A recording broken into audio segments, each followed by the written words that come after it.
Chapter 3 The Frozen Throne. Uprising.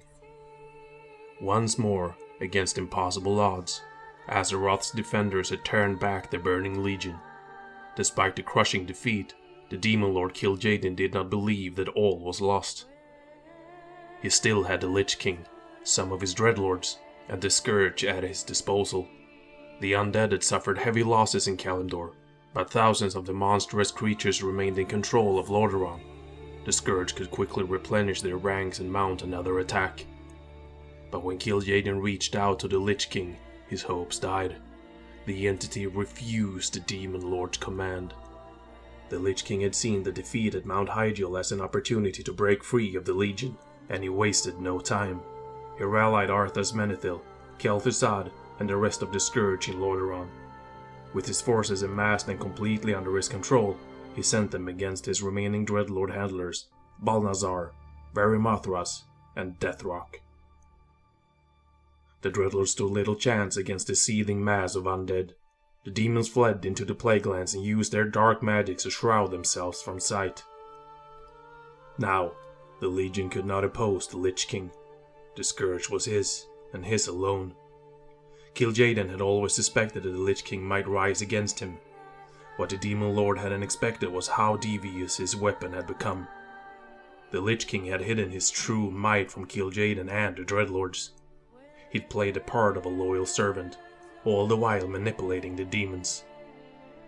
As the Scourge had grown, so too had the Lich King's strength. His psychic powers was far beyond what it had once been.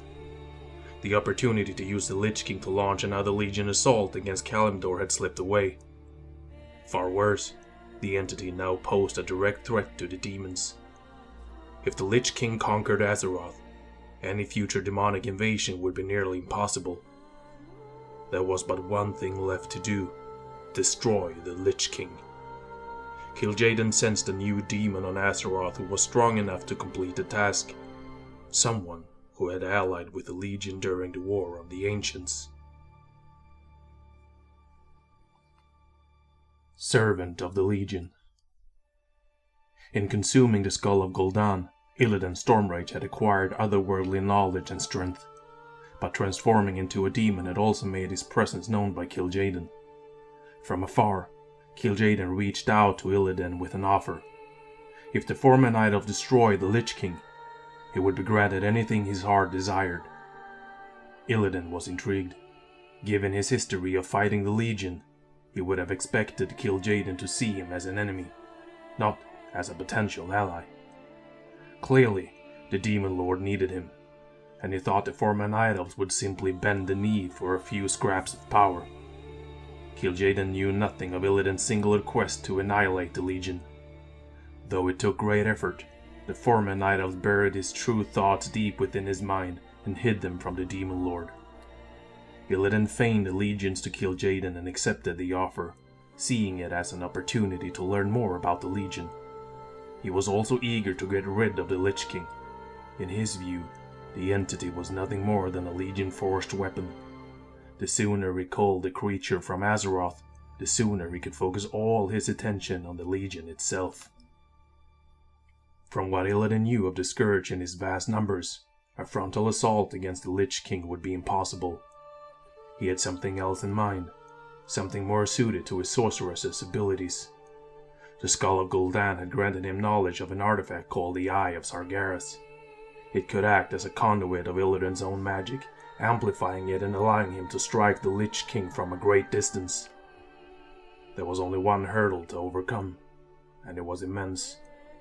The artifact lay across the sea in the tomb of Sargeras, an ancient structure on an archipelago known as the Broken Isles.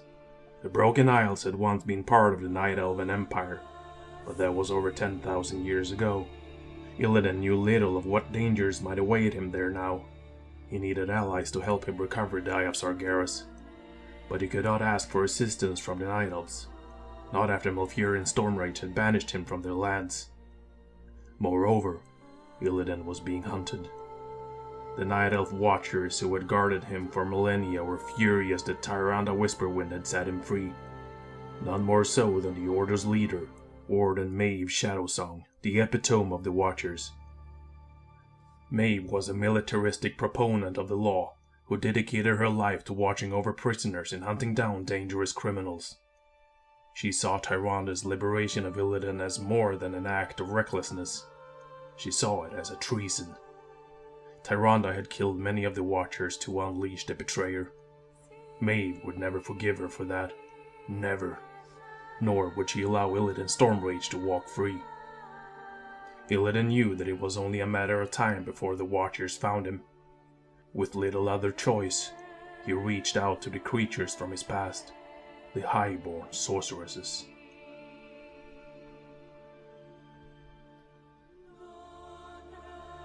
Legacy of the Highborn.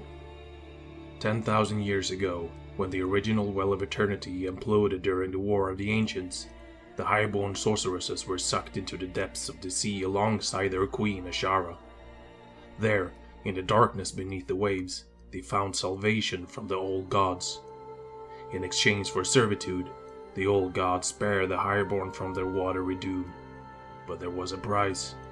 The Elven were twisted into scaly serpentine creatures called Naga.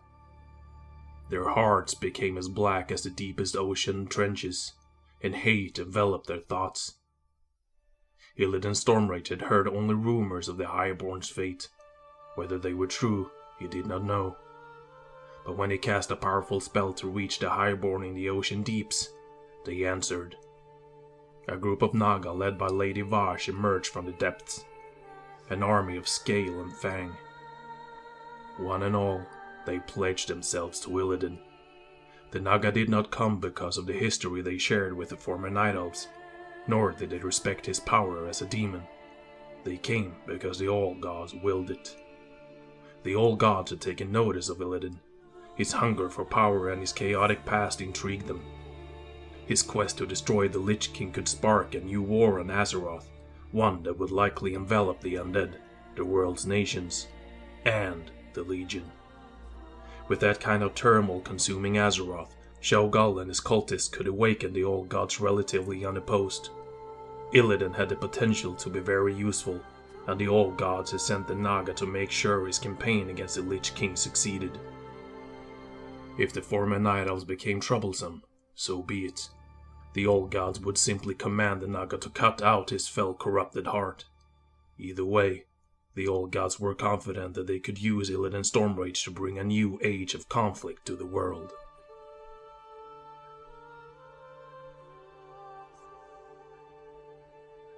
The Eye of Sargeras. With the help of his new allies, Illidan Stormrage crossed the Great Sea and reached the Broken Isles. He had grown up in the region, but that had been long before the Great Sundering. Time and isolation had changed the Broken Isles. Illidan sensed and saw many intriguing creatures prowling the shores, but he did not indulge his curiosity. Maeve Shadowsong and her Watchers were on his heels. Illidan outmaneuvered his hunters and plunged into the tomb of Sargeras. He felt forbidden magic stirring in the depths of the ominous tower, along with other things. This was a cursed place, a monument of death and betrayal. Danger lurked in every corner.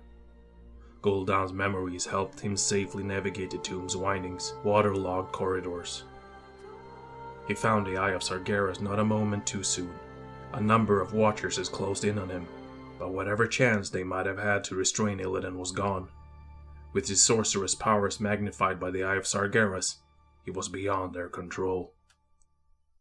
Of those Watchers who confronted Illidan in the tomb, only Maeve survived.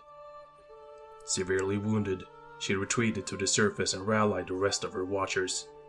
Her brush with death did not frighten her into abandoning her hunt. On the contrary, she was desperate to destroy Illidan as soon as possible. He had slaughtered many of her loyal Watchers. Vengeance burned hot in Maeve's soul. She dispatched a messenger to Kalimdor, imploring Nilfgaard's Stormrage for aid. No matter what, she would not run again. Maeve and the remaining Watchers on the Broken Isles prepared to make a final stand against Illidan. Illidan later emerged from the tomb, though somewhat reluctantly. There was more power he could gain from the structure, but he knew that Maeve was still alive. Something else consumed his attention as well. The Eye of Sargeras was not quite as powerful as he had expected. Even when he channeled his own magic through the artifact, he could not assault the Lich King. The distance was too vast.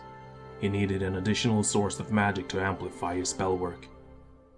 Once more he sifted through the knowledge in Gul'dan's memories, and once more he found an answer. In his mind's eye, he saw a glimmering city to the east. Not only was it filled with magic, but it was also constructed on a nexus of potent arcane ley lines. The city's name was Dalaran. Illidan sent Lady Vashj and most of her Naga ahead to scout out Dalaran and its surrounding ley lines in preparation for the attack. The former Night Elves would deal with Maeve Shadowsong himself. As long as she was living, she would be a thorn in his side. It was time to tear out that thorn and crush it beneath his heel once and for all. Illidan and his remaining allies assaulted Maeve and her watchers. The Night Elves were wounded and exhausted. They knew the battle to come would be their last, but they faced it with grim determination. Maeve's only desire was that with her dying breath, she might have the chance to strike down Illidan Stormrage. She would not get her wish. As the battle unfolded, a force of Night Elf sentinels and druids arrived. Leading them were Malfurion Stormrage and Tyrande Whisperwind. When Maeve's messenger had reached them with news that Illidan had gathered an army and was seeking out demonic artifacts, they both had been horrified. Tyrande felt personally responsible for Illidan's treachery. She didn't regret releasing him, given the circumstances that had been necessary. But the Illidan she'd known, her friend and confidant from 10,000 years ago, was no more. In his place was something else. A monster little better than those that had invaded Mount Hyjal. The Night Elf reinforcements turned the tide of battle against Illidan, and he escaped to the east, desperate to reach Dalaran. He could have used the Eye of Sargeras against Tyrande and Malfurion, but he could not bring himself to do it. Even though the two Night Elves saw him as a traitor, he still harbored feelings for them both.